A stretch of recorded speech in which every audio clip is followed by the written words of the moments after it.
Anda masih bersama kami di Presisi Pagi.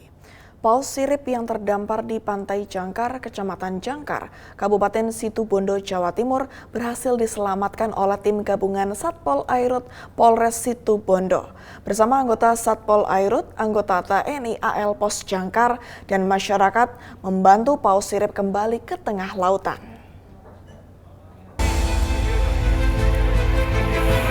Tim gabungan Satpol Airut Polres Situbondo bersama TNI Angkatan Laut Pos Jangkar dan masyarakat berhasil menyelamatkan paus sirip yang merupakan salah satu satwa yang dilindungi.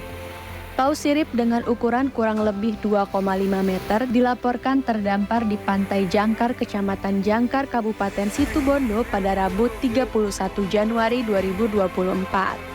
Mendapat laporan tersebut, Kasatpol Airut AKP Gede Sukarmadiasa langsung bergerak cepat bersama anggota Satpol Airut, anggota TNI Angkatan Laut Pos Jangkar, dan juga masyarakat membantu mengevakuasi paus sirip yang terdampar di pasir pantai. Berdasarkan informasi dari masyarakat bahwa ada ikan paus terdampar di Pantai Jangkar, sehingga berkat informasi tersebut kami bersama dengan anggota yang kebetulan memang berada di seputaran Jangkar mendatangi TKP. Kemudian benar ada ikan paus yang masih muda ya atau remaja, sekitar kurang lebih panjangnya 2 meter lebih lah. Terdampar sudah di pinggir pantai, sehingga bersama-sama dengan masyarakat dan juga pos TNI AL Jangkar menarik ikan tersebut ke tengah, kemudian mendorong sehingga ikan itu bisa berenang ke tengah sampai kemudian kita monitor sampai ikan tersebut tidak kelihatan. Sementara itu, Kapolres Situbondo AKBP Dwi Sumarhadi Rahmanto memberikan apresiasi kepada personil Satpol Airut, TNI Angkatan Laut, dan masyarakat nelayan yang telah berhasil menyelamatkan paus sirip yang terdampar di pantai. Kapolres Situbondo juga mengimbau masyarakat nelayan untuk mengikuti perkembangan cuaca sebelum bekerja melaut dan juga menyiapkan alat keselamatan antisipasi cuaca ekstrem. Tim Humas Polres Situbondo Polda Jawa Timur melaporkan untuk Polri TV. Pemirsa, menjelang pemilu, hoaks yang menggunakan kecerdasan buatan kini menjadi tren baru penyebaran disinformasi.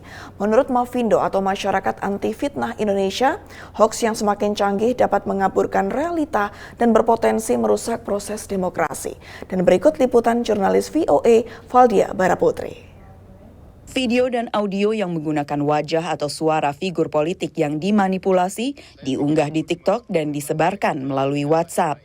Itulah salah satu cara penyebaran hoax AI atau kecerdasan buatan yang ditemukan oleh para fact-checker atau pengecek fakta Masyarakat Anti Fitnah Indonesia atau Mafindo. Hal ini menjadi tren baru pada pemilu 2024. Kita selama 2014, 2019 sampai 2023 kita mengamati apa yang termasuk untuk 2024 ini ya, perbedaan-perbedaan dari operasi hoax. Seperti misalnya 2014 itu hoax itu masih dipakai untuk saling mendiskreditkan antar paslon. Nah, 2019 mulai muncul nih hoax yang mendiskreditkan lembaga penyelenggara pemilu. Nah, sekarang 2024 kita melihat eskalasinya lebih gila lagi, mendiskreditkan proses demokrasi itu sendiri. Baru-baru ini, hoax AI yang telah dibuktikan palsu oleh Mafindo lewat laman Turnback Hoax, salah satunya adalah rekaman percakapan palsu antara Capres Ganjar Pranowo dan Ketua PDIP Megawati Soekarnoputri yang bernada negatif. Ada juga video yang telah dimanipulasi yang menunjukkan Capres Anies Baswedan dan Prabowo Subianto berbahasa Arab. Hoax itu kan bukan hanya dalam bentuk mendiskreditkan ya, juga banyak hoax yang mengglorifikasi. Gitu. Padahal sebenarnya nggak kayak gitu. Tidak hanya Indonesia yang menghadapi ancaman hoax AI menjelang pemilu, tapi juga lebih dari 50 negara di dunia yang tahun ini juga mengadakan pemilu, termasuk Rusia pada bulan Maret dan AS pada bulan November. Menurut Deep Media, mitra dari Dephan AS untuk mendeteksi informasi palsu buatan AI, ada sekitar 500.000 konten video dan audio deepfake yang disebar pada 2023. Sementara di AS sejak Oktober sudah ada impres penggunaan AI, tapi hingga kini belum ada UU yang disahkan. Fortunately, we don't have a whole lot of power, to say the least. So we're just hoping that the news does their job. And there's so many random people that could be doing those things that it's probably going to be next to impossible to really stop. Pakar menekankan pentingnya peraturan tersebut bahkan sebelum pemilu dimulai. Right now, there is no requirement that actually we have to label that piece of content is AI generated, even if it is a piece of content used for a political campaign or political mis and disinformation.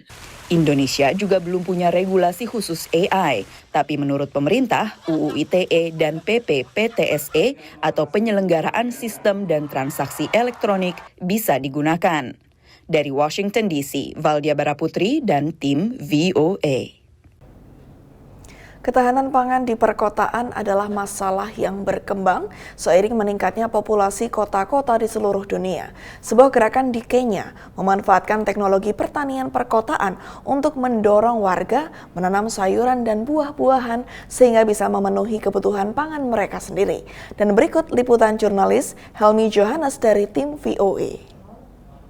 Di Rumah Sakit Mama Lucy Kibaki di pinggiran timur Nairobi, Gregory Kimani merawat tanaman di Seti Shamba atau pertanian kota, yakni sebuah inisiatif pertanian perkotaan organik. Tujuannya adalah meningkatkan produksi pangan di wilayah perkotaan untuk memerangi kelaparan dan kekurangan gizi. Menurut Gregory, ia ingin mempromosikan pertanian di daerah perkotaan dan inisiatifnya ini menjadi pusat informasi dan sumber daya yang membantu mewujudkan hal itu. We are sensitizing urban communities. We are sensitizing individuals who have households, who have a space as little as a balcony, that you can have a small vertical garden and you can produce food. This is going to cushion your family and yourself from the adverse economic effects of buying food. Lebih dari separuh populasi dunia kini tinggal di perkotaan dan tren ini diproyeksi akan terus berlanjut hingga 70% pada tahun 2050 menurut data Bank Dunia. Bank Dunia mengatakan populasi Nairobi telah meningkat menjadi lebih dari 4 juta orang dan menurut Organisasi Pangan dan Pertanian PBB, meluasnya kota memicu pembangunan dan mengambil alih sebagian besar ruang yang dulunya dipakai untuk pertanian. Seti Shamba memakai teknologi pertanian perkotaan untuk memaksimalkan ruang yang tersisa. Inisiatif ini melatih warga dan bermitra dengan sekolah-sekolah untuk memberikan pengalaman langsung di bidang pertanian, yakni mata pelajaran utama dalam kurikulum baru berbasis kompetensi di Kenya. We have different technologies whereby we have fish farming, hydroponic, aquaponic, poultry farming, and also we have black soldier flies. Lalat-lalat tersebut berguna untuk mengurai sampah organik dan membuat pakan ternak. Petugas medis kota Charlotte Changira menerapkan metode pertanian kota yang memungkinkannya menanam 6 jenis sayuran sekaligus. You don't need a lot of space, you don't need extra manure or extra land. So they grow at the same time, you get the harvest and they regrow. It's very, I think it's the best decision I've made this year, basically, in terms of food. Dan saat kota-kota di Afrika terus berkembang, Gregory berharap bisa melihat kota-kota tersebut tetap hijau. My vision is to see that every building in this great city of Nairobi and other cities in Africa, they are very green, very lush, and through that we are able to fight climate change, make our cities sustainable, and also feed the growing population. Seti Shamba merupakan salah satu tempat yang dikunjungi oleh Raja Inggris Charles III saat ia berkunjung ke Kenya bulan November lalu. Menurut Gregory, keberlanjutan model pertanian perkotaan ini terletak pada daur ulang, penggunaan kembali, dan pengurangan bahan yang digunakan sehingga tidak menyisakan sampah. Dari Arlington, Virginia, saya Helmi Johannes dan tim VOA. Presisi Pagi akan segera kembali, tetaplah bersama kami.